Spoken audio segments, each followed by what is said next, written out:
మోడీకి ఇక తిరుగులేదు. బేరాలు ఆడేవాడు, అడ్డుపడేటటువంటి వాడు ఎవ్వరూ ఉండరు. ఎందుకంటే మొన్ననే 2024 ఎన్నికలు ఒక రకంగా మోడీకి కొంత మానసిక మనోవ్యాధిని మిగిల్చినాయని చెప్పడంలో అతిశయోక్తి లేదు. ఎందుకంటే 2014లో సింగిల్గానే భారతీయ జనతా పార్టీ విజయం, స్వతంత్ర భారతంలో కాంగ్రెసేతర పార్టీకి సంపూర్ణ మెజార్టీ వచ్చినటువంటి తొలి సందర్భం అది.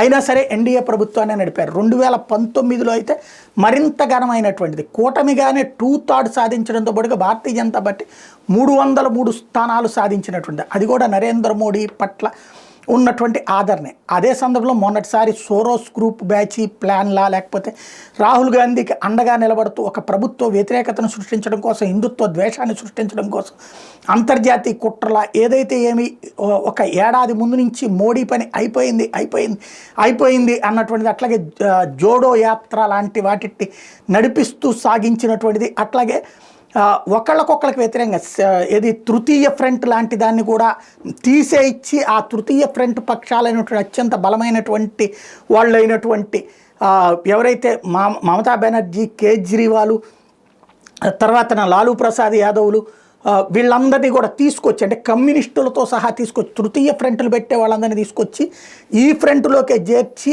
ఏకంగా ఐఎన్డీఏ కూటమి పెట్టి ఇండియా గెలుస్తుందా లేదా అన్నటువంటి సిస్టమ్స్, వీటన్నిటి మధ్యన ప్రజలలో వచ్చినటువంటి ఒక అయోమయం భారతీయ జనతా పార్టీకి దెబ్బతీసింది. అక్కడ 1% ఓట్లు కోల్పోయి సీట్లు మాత్రం దాదాపుగా 50 స్థానాలకు పైగా కోల్పోయినటువంటి పరిస్థితి, 63 స్థానాలు కోల్పోయినటువంటి పరిస్థితి.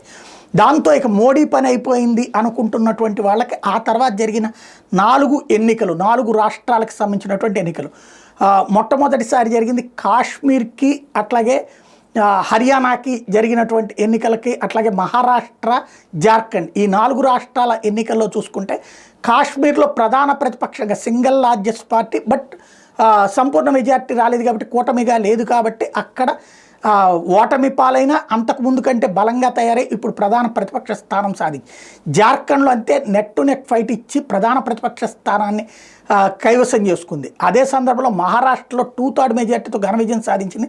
హర్యానాలో వరుసగా పోటీ కాబట్టి అయిపోయింది అన్నటువంటి సిచ్యుయేషన్లో కాంగ్రెస్ నువ్వనేనా అన్నటువంటి పోటీలో విజయం సాధించింది.